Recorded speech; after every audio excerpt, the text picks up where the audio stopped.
Сәлем баршаңызға, ең алдымен арнаға тіркеліп лайк басуды ұмытпаңыздар. 2024 жылдан бастап әрбір 18 жасқа толмаған балаларға ұлттық қордан қаражат бөлінетін болады. Жалпы ата-ана инвестициялық табыстан түсетін қаржы туралы баланың жеке сәйкестендіру нөмірлері арқылы егов және зейнетақы қоры сайттарынан біле алатын болады.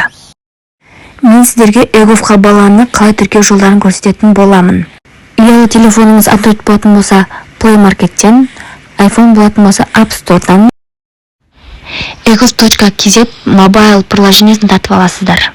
Жеке сәйкестендіру нөмері арқылы немесе телефоныңызға SMS код жіберу арқылы мұнда кіресіздер.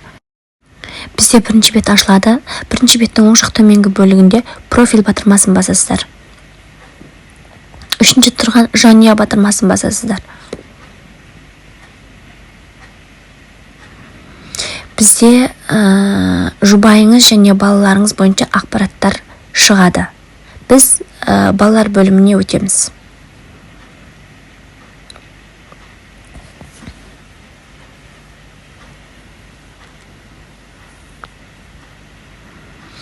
Осы жерде баланы қосу батырмасын басып, балаңыздың ин нөмерін тересіздер. Баланың инін теріп болғаннан кейін обновление жасап отырыңыздар, каждый баланы қосқан сайын.